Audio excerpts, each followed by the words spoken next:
Subhanahu wa taala. Sehat? Sudah sarapan? Alhamdulillah. Ada yang bilang belum? Belum 2 kali. Mudah-mudahan semuanya sehat, bisa maksimal ibadah. Besok insya Allah kita semua menuju ke Bir Ali untuk berniat. Bedanya umroh dengan sholat, sholat tidak ada tempat berniat. Tapi umroh ini ada tempat yang dikhususkan. Kalau kita datang dari arah Najd, berniatnya di Qarnul Manazil. Datang dari arah Yaman, berniatnya di Yalamlam. Datang dari arah Mesir, berniatnya di tempat naik kapal laut. Kami dulu berhenti di tengah laut, namanya Rabil. Kebetulan kita sudah dari kota Al-Madinah Al-Munawwarah, tempat berniatnya namanya Zulhulaifah, yang sekarang namanya sudah berubah menjadi Bi'ru Ali, disingkat menjadi Bir Ali. Disitulah kita akan berniat. Ini menunjukkan pentingnya niat. Innamal a'malu puasa. Bahkan puasa sunat niatnya bisa pagi. Jam 8, jam 9 pagi tak ada sarapan. Kalau gitu saya ahli hadis, ahli fikih. Rubba amalin saghirin yukabbiruhun niyah. Betapa banyak amal yang kecil, remeh-temeh menjadi besar karena niat. Badan letih kerja tinggal, uang habis, keluarga tinggal, kena panas kepanasan, kena dingin kedinginan. Mudah-mudahan semua amal kita ini menjadi besar karena niat lillahi. Makanya orang yang sholat lillah. Nawai usolli fardhu subhi raka'ataini adaan ma'muman lillah ta'ala. Nawaitu shawma ghadin an adai fardhi syahri ramadhan hadhihi sanati lillah ta'ala. Umrah. Labbaik Allahumma labbaik, labbaik la syarika labbaik. Tidak boleh ada sekutu selain daripada Allah. Itulah niat kita. La ilaha illallah. Kamu kenapa umroh? Biar supaya kalau ditanya, kawan udah pernah pergi umroh.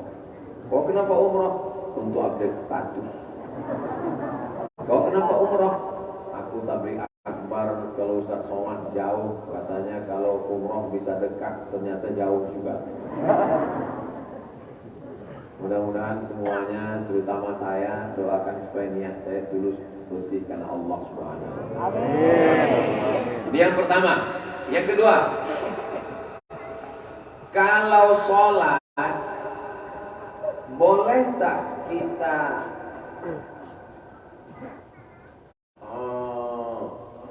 pakai peci? Boleh. Tapi kalau umroh ini larangannya khusus. Tidak boleh pakai pakaian berjahit, baju batik tinggal, tak boleh pakai celana, pakai anduk, pakai kain 2 lapis. Jangan nanti pengalaman yang sudah ada sampai bis, sudah mau berangkat, mohon maaf, ribu maaf, rupanya kolor belum copot. Jadi, saya gantung menyampaikan itu sebenarnya. Banyak profesor-profesor, syekh-syekh, guru-guru kita di sini. Tapi ini kejadian gara-gara malu menyampaikan, tidak boleh pakai berjahit. Perempuan tidak boleh pakai sarung tangan walaupun dingin betul. Laki-laki tak boleh pakai jaket walaupun kedinginan. Tidak boleh mencabut tanaman, mengambil duri pokok kurma untuk mencongkel gigi. Tidak boleh melempar batu ke burung merpati. Tidak boleh berburu. Berapa lama larangan-larangan? Puasa ada larangannya. Tak boleh minum, tak boleh makan, tidak boleh berhubungan. Tapi untuk larangan ihram ini lebih halus, lebih detail. Mencabut bulu hidung boleh nggak? Apa salahnya? Hidungnya hidung kita, bulunya punya kita. Apa salahnya? Tapi saat ihram, maka bulu badan tak boleh dipotong, tak boleh dicabut. Ini inti yang kedua ini apa sebenarnya? Supaya kita senantiasa waspada. Kalau bulan puasa kita waspadanya air, makan, minum, hubungan, cakap. Tapi saat ihram waspadanya luar biasa. Gatal hidung, hati-hati copot. Gatal rambut, hati-hati. Gatal mata, lebih parah lagi. Gatal lidah, mau membicarakan aib orang. Berapa lama ini?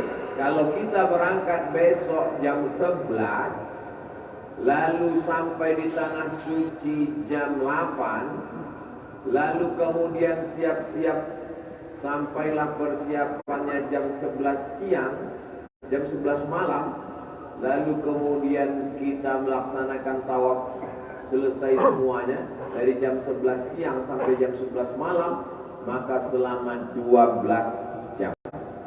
Ini saking kan ramainya sampai lupa menyapa bapak-bapak, ibu-ibu. Ada saudara kita serumpun dari Brunei Darussalam, pingin-pingin, datuk-datuk, datin-datin. Ada saudara kita dari Makassar, agak Kareba. Ada saudara kita dari Minangkabau, Pak Akaba bin Sana Ambu Kasadona. Alhamdulillah. Saudara kita dari Medan, Biadu, kepala kita Presiden. Orang banyak.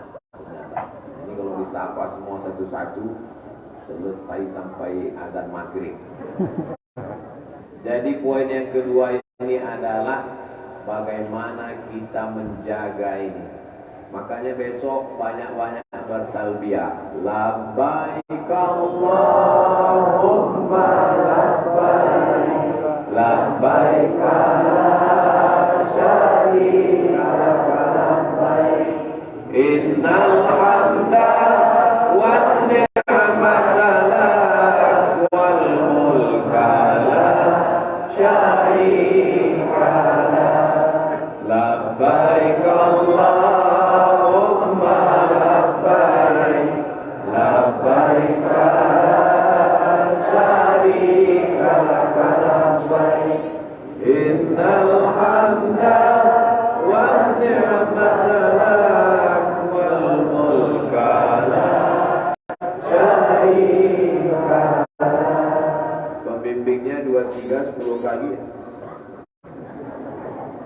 Jamaah jangan ikut. Pembimbingnya semangat, jamaahnya pula yoyo. Maka insya Allah besok kalau tidak bisa bertalbiyah ramai-ramai, sendiri saja. Labbaik Allahumma labbaik, labbaik la syarika laka labbaik. Hati-hati melanggar larangan ihram. Sampai di hotel cuci tangan pakai sabun, boleh? Ada parfum minyak wangi. Kok kucium kok wangi kali? Ini pakai parfum mana boleh? Aku pakai parfumnya tadi sebelum pakai kain ihram. Boleh? Boleh. Cerdas. Ini kalau rame-rame bisa semuanya. Nah, ini semua tujuannya. Tujuan semua ibadah ini kalau orang tak paham, apalah itu sholat? Tegak, rukuk, sujud, tegak, rukuk, sujud. Ada tujuan di dalamnya. Apa tujuan sholat? Inna sholata tanha 'anil fahsya wal munkar. Fahsya jahat, munkar jahat. Apa beda fahsya dengan munkar? Fahsya kejahatan seksual. Munkar korupsi, riba, tipu, bohong, zalim, itu munkar. Jadi ada orang yang secara seksual dia sopan, tapi zalim, aniaya. Maka sholat itu mencegah dua, tanha 'anil fahsya. Puasa. Orang yang tak paham puasa apa ini, tahan makan, tahan minum, tahan mata. Ada tujuan akhirnya. Ya ayyuhalladzina amanu kutiba alaikumus syiyam kama kutiba alal ladzina min qablikum la'allakum takut kepada Allah. Nah, umrah ini apa tujuan dari umrah ini? 3. Wa ma farada fihi al hajja. Siapa yang melaksanakan haji, umrah ini sepaket dengan haji, maka disebut dia dengan haji kecil. Fala rafatha wala fusuqa wala jidal. Jangan rafatha, jangan jahat seksual. Wala fusuqa, jangan jahat non seksual. Wala jidal, lidah jangan kasar, caci maki, sumpah serapah. 3 kejahatan manusia, ketiga-tiganya dihilangkan dengan umrah. Jahat seksual, jahat non seksual, jahat lisan, kasar, caci maki, sumpah serapah. Insya Allah selesai umrah ini 3-tiganya lepas. Alhamdulillah Ustaz Somad, itu tetangga saya itu dulu kalau bercakap jantung kita tanggal langsung. Tapi setelah pulang umrah dia kenapa dia batuk?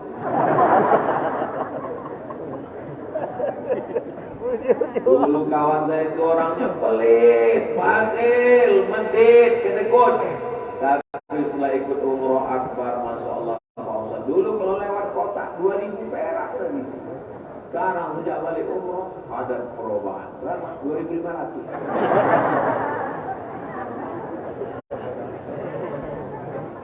Ini jadi poin yang kedua ini. Apa tanda umrah diterima Allah? Ada perubahan.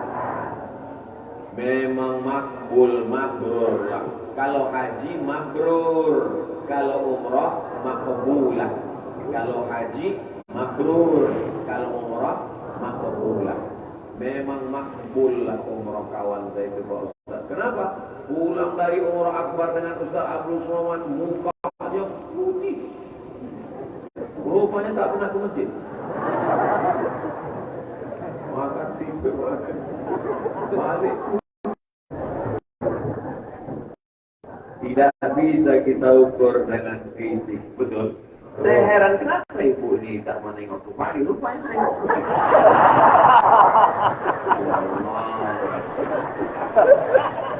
Yang pertama, niat.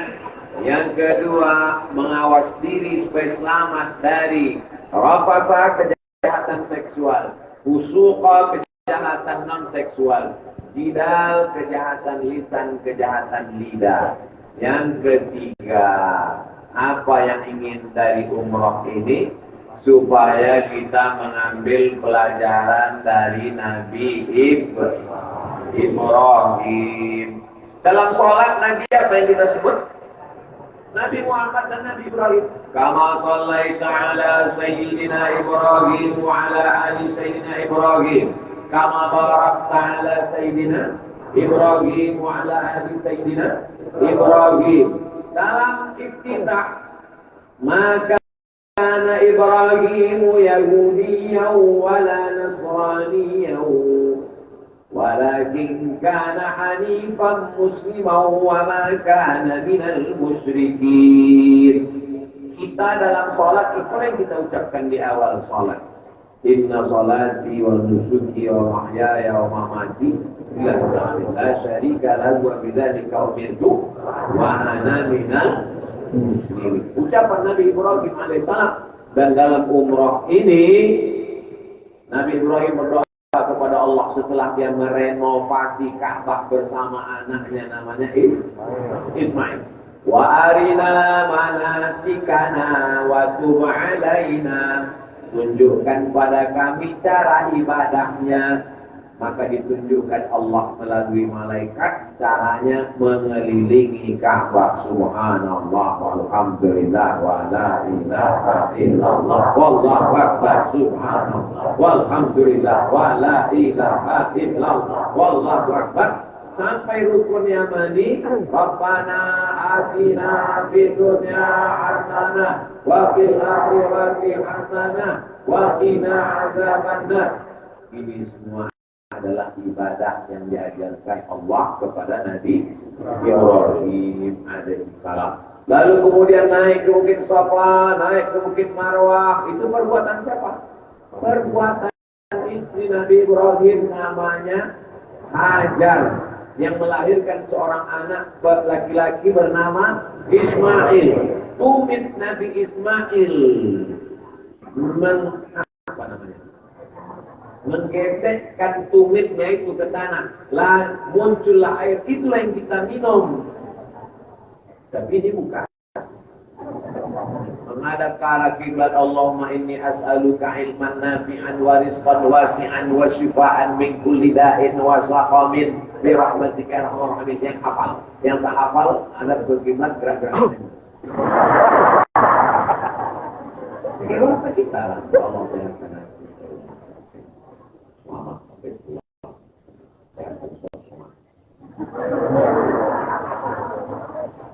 Yang ketiga ini adalah napasilah perbuatan Nabi Ibrahim alaihissalam. Nabi Isa nasabnya berakhir ke Nabi Ibrahim. Nabi Musa nasabnya berakhir ke Nabi Ibrahim. Nabi Muhammad kepada Nabi Ibrahim alaihissalam. Titik temunya bertemu kepada Nabi Ibrahim. Itulah mengapa nama Nabi Ibrahim yang kita sebut dalam sholat, perbuatan Nabi Ibrahim, amalan Nabi Ibrahim, kesabaran. Tapi bukan cuma Ibrahim, istri Nabi Ibrahim juga. Maka disebut dengan wa'ala ali, sabarnya Hajar. Bagaimana kesabaran Hajar ketika Hajar ditinggal di wadin ghairi zi zar'in, di sebuah lembah yang tak ada tanam-tanaman. Lembah, karena memang Makkah itu macam kuali Bapak Ibu. Gunung Jabal Mu'ayyi'an, Gunung Jabal Abi Ubais, di tengahnya itu Ka'bah. Makanya gunung itu yang sekarang digali dengan satu alat dari Jerman untuk membuat terowongan. Nah, itu yang sekarang panel kita masuk dalam terowongan, naik bis, naik mobil, naik kereta api. Karena kalau dibuat lampu jalan ke atas, kita seperti naik apa itu? Roller coaster. Maka dibuat lubang untuk menembus kota Makkah itu. Di bawah lubang itu dibuat pula stasiun bis, ada pula di bawahnya itu masuk ke dalam hotel. Jadi memang gunung. Karena Makkah ini gunung keliling. Di tengah itu ada lembah. Biwadin ghairi rizar'in, tak ada tanaman. Inda baitikal muharram. Nabi Ibrahim pun berdoa kepada Allah SWT. Allahumma rzuq ahlahu minas samarat. Penduduk Makkah ini, berilah dia buah-buahan. Makanya buahnya melimpah, pokoknya tak pernah kita tengok. Buah. Tempat kita pokoknya banyak, buahnya tak ada. Allah SWT luar biasa.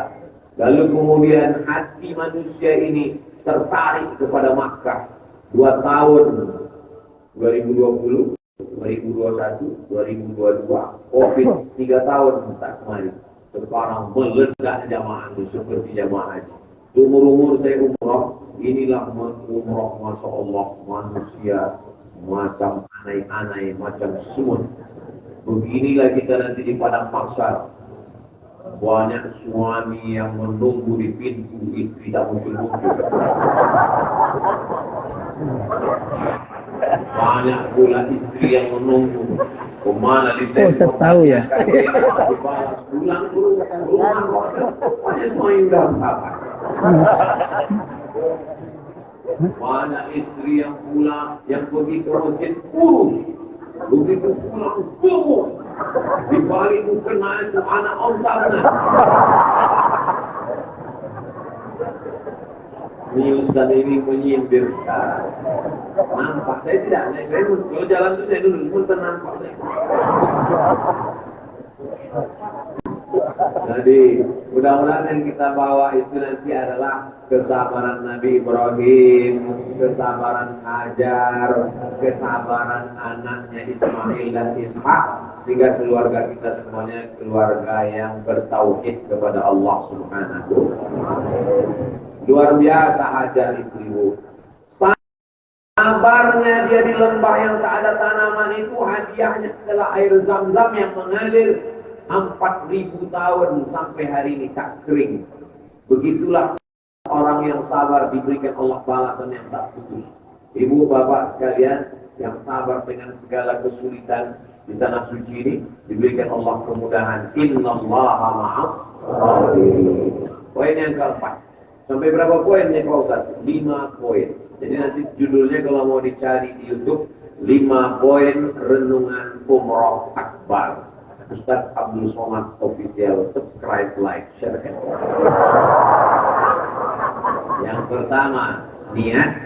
Yang kedua, waspada, ibadah ini ada tujuannya. Yang ketiga, nafakilah perjalanan perbuatan Nabi Ibrahim. Yang keempat adalah al-umratu ilal umrati kafaratul lima bainahuma. Dari satu umrah ke umrah berikutnya menutup dosa-dosa.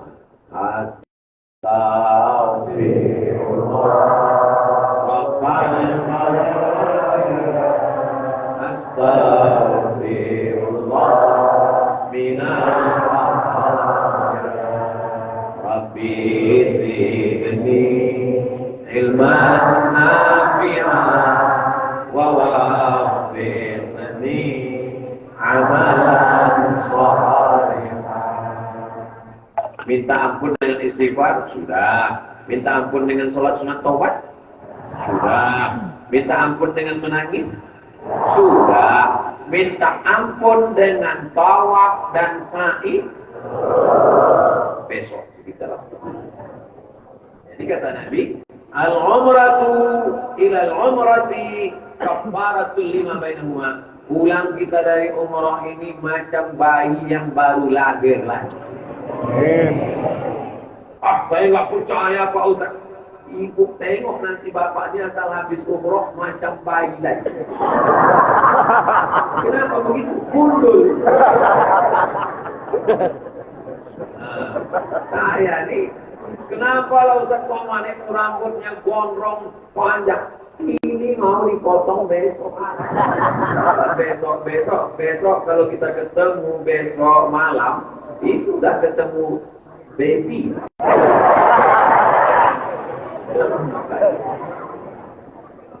Ibu bertamu ke rumah orang.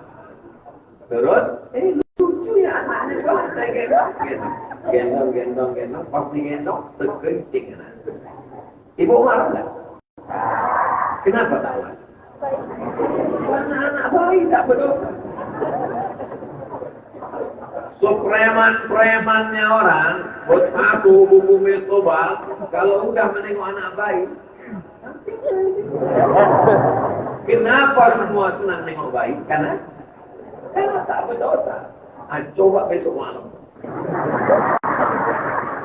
Kalau kita udah bergundul tapi orang belum senang, berarti masih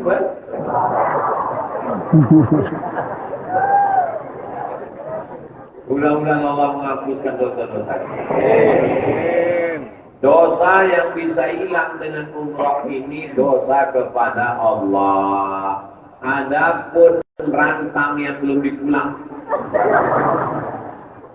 bisa dihapus dengan umrah. Menangis di pintu Ka'bah, ya Allah, ampunkan dosa kepada suamiku. Bisa? Belum bisa. Mana bisa? Ini yang bisa hapus dengan umrah ini dosa kepada Allah. Adapun dosa kepada manusia, maka minta maaf. Minta maaf. Maukah Bapak Ibu memaafkan silap salah saya? Kau udah minta maaf sama tetanggamu. Aku menunggu Idul Fitri. Iya kalau umur sampai Idul Fitri. Pergi ke rumah sakit, dicek. Kata dokter, Bapak, ini nampaknya sampai akhir ranjang.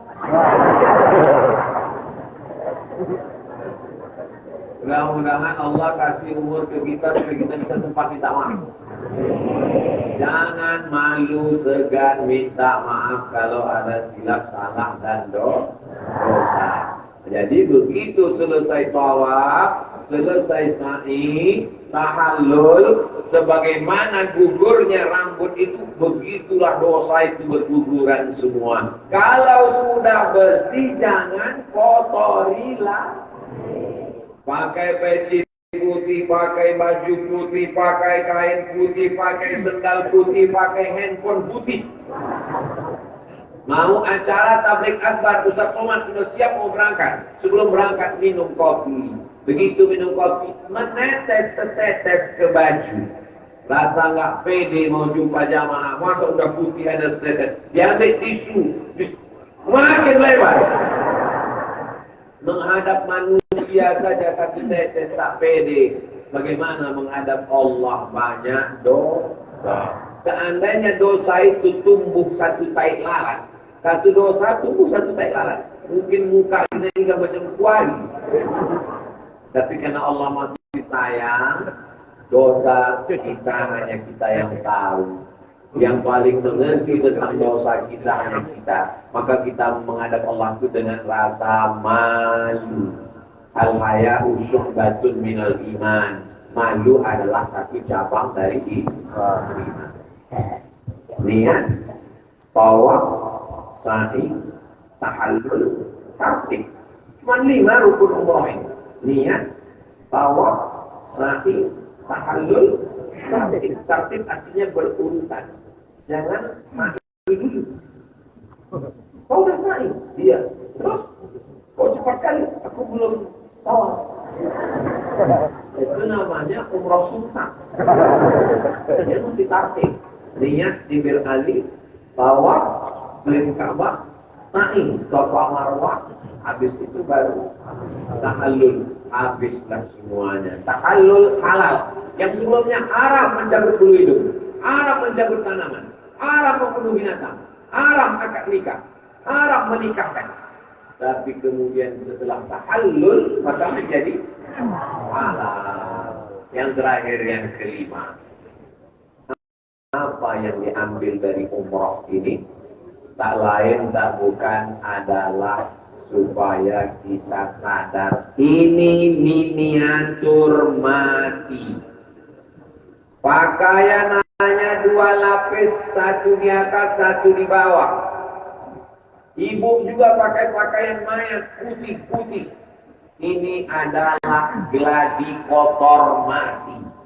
Makanya orang yang pulang umroh ini seperti mayat-mayat yang sudah hidup kembali, sudah hidup di dunia, mati, hidup lagi dalam keadaan suci bersih menghadap Allah Subhanahu wa Ta'ala.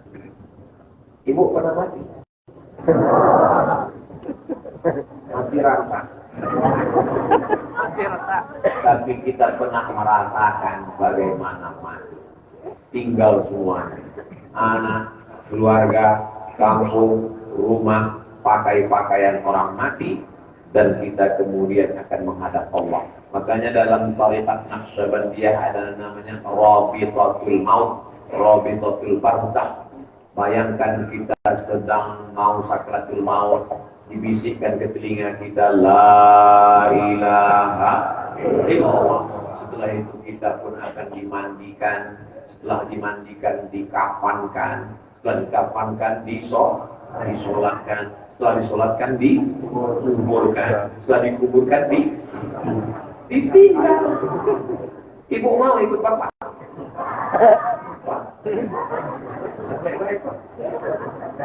Lalu yang kekal abadi menemani kita di dalam liang lahat itu cuma amal soleh. Anak mau masuk? Anak soleh, doanya masuk. Rabbi firli wa liwalidayya warhamhuma kama rabbayani shaghira. Pulang umrah semakin semangat mendidik anak menjadi anak soleh. Jadi sudah merasakan pakaian-pakaian mati. Adakah harta ini bisa dibawa mati? Ada. Shadaqatul jariyah.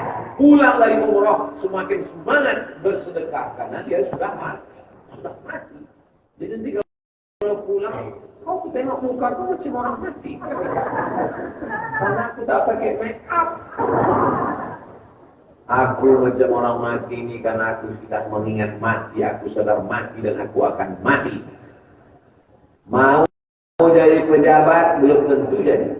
Mau jadi PNS belum tentu jadi. Tapi mati. Pasti. Ada yang tak pasti mati. Kullu nafsin dha'iqatul maut. Semuanya mati. Orang kaya? Orang miskin? Ustaz Somad ini menyebut. Mana ada lebih cepat. Nah, jadi intinya memang supaya kita siap. Jadi nanti kalau ditanya, apa yang disampaikan Ustaz Abu Somad waktu jumpa di Madinah itu? Ada 5 poin. Apa aja yang 5 itu? Gak ingat aku. Aku terpukau membaliknya. Jadi 5 itulah. Ustaz Somad boleh nanya? Boleh. Apa pertanyaan Ibu? Itu syaratnya di mana belinya ya?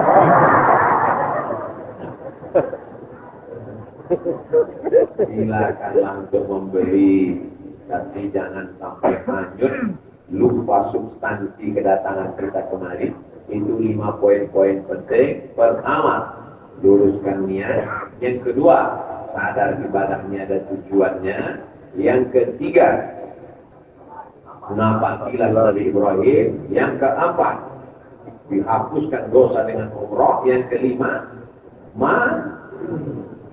kita sudah mati, Bu. Kita sudah mati, Pak. Tinggal lagi bagaimana mempersiapkan bekal kita. Pulang dari umrah ini, makin semangat baca Quran, makin semangat berzikir, makin semangat karena kita sudah tahu bahwa kalau mati tidak ada siapapun bisa menolong. Kawan satu kamar pun tidak bisa menolong, betul? Janjian. Nanti kita ketemu di pintu ini, ya iya, begitu hilang. Nanti kita sama habis pulang, kau tunggu aku makan, ya iya, begitu hilang. Baru gladi mati aja kita bisa nolong. Apa lagi mati, betul lah? Betul lah, ini saya cakapkan. Semua mau menyelamatkan diri masing-masing. Begitu kita sudah mati menghadap Allah Subhanahu wa taala. Yauma yafirrul mar'u min akhihi, saudara kandung lari. Wa ummihi wa abihi, ibu ayah lari. Wa sahibatihi wa banihi, istri dan anak-anak lari. Likulli imri'in minhum yawma idzin sya'nun yughni. Semuanya sibuk mengurus urusan masing-masing. Sibuk sudah merasakan itu selama di sini. Semua ingin mengurus dirinya masing-masing. Ingin kenyang sendiri, ingin sampai sendiri, ingin berhasil sendiri, ingin masuk raudhah sendiri. Mudah-mudahan kita tidak memikirkan diri sendiri, tapi kita pikirkan saudara kita. Amin ya rabbal alamin. Itulah 5 poin. Mudah-mudahan menjadi pelajaran. Nanti kita ada ketemu lagi, umroh turun bersama, lalu kemudian tabligh akbar di kota suci Makkah Al-Mukarramah. Saya kembalikan ke Ustaz Rizal Dahlan, ketua rombongan 2. Ini rombongan 2. Rombongan 1 akan pulang ke Indonesia. Ini rombongan 2. Rombongan 1 kemarin tanya